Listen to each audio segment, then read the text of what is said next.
পশ্চিমবঙ্গে অপরাধীদের প্রয়োজন মতো আমরা অ্যান্টিবায়োটিক দেব, প্রয়োজন মতো অপরাধীদের অ্যান্টিবায়োটিক দেব। কাউকে কড়া ডোজ, কাউকে মৃদু ডোজ, কাউকে অ্যান্টিবায়োটিক ছাড়া শুধুমাত্র জ্বর কমার ক্যালপল।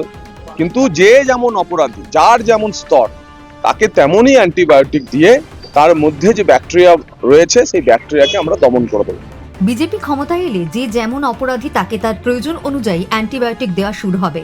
তিনি আরও বলেন, আমরা ক্ষমতায় আসা 3 মাসের মধ্যে অ্যান্টিবায়োটিক শুরু হয়ে যাবে। কাউকে কড়া ডোজ, কাউকে মৃদু ডোজ, কাউকে অ্যান্টিবায়োটিক ছাড়া শুধুমাত্র ক্যালপল। যার যেমন প্রয়োজন তাকে সেই ধরনের অ্যান্টিবায়োটিক দেওয়া হবে। জেল যাত্রার আগে অনুব্রত মণ্ডলকে এই ধরনের কথা বলতে শোনা যেত বীরভূমের রাজনীতিতে, যদিও সেটা অপরাধীদের উদ্দেশ্যে বলা হতো না, হুমকি দেওয়া হতো বলে বারবার অভিযোগ করে বিরোধীরা। 15 নম্বর ওয়ার্ডের প্রচারের জন্য আজ সকাল থেকে বেরিয়েছিল। আমাদের জেলার সহ সভাপতি শ্রী দীপক দাসের নেতৃত্বে, বাবনদার নেতৃত্বে আমরা 15 নম্বর ওয়ার্ড পরিদর্শন করছি। অভূতপূর্ব সারা মানুষ মুখিয়ে আছে, মানুষ মন থেকে পরিবর্তনের ব্যাপারে মনস্থ করে নিয়েছে। তার ফলে পরিবর্তন শুধু সময়ের অপেক্ষা। আপনারা শুধু দেখতে থাকুন, 23শে এপ্রিল সিউড়ি বিধানসভাতে কি ঝড় ওঠে, এবং সিউড়ি বিধানসভার ঝড় তা শুধু সিউড়িতে থামবে না, এ পুরো বীরভূম এবং পশ্চিমবঙ্গে যাবে, এবং পশ্চিমবঙ্গে পরিবর্তন আসছে। ভারতীয় জনতা পার্টি 170+ সিট নিয়ে এবার সরকার দখল করছে।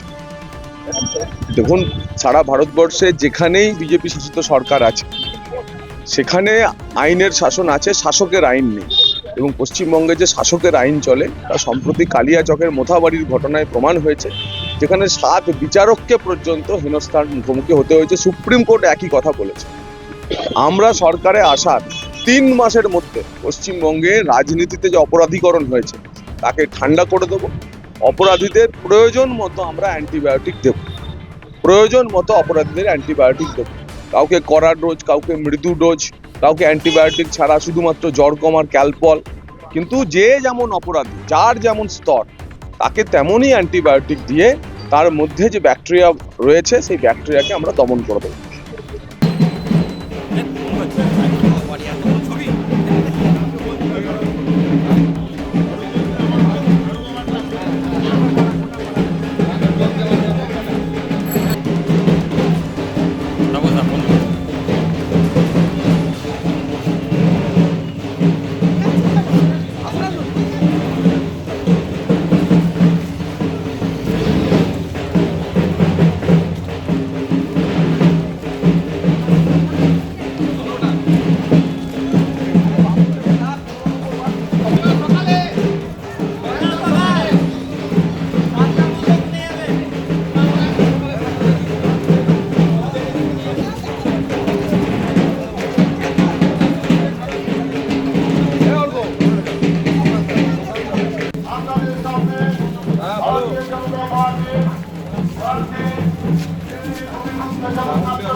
সিউড়ি বিধানসভাকে যদি জয়যুক্ত করতে পারেন,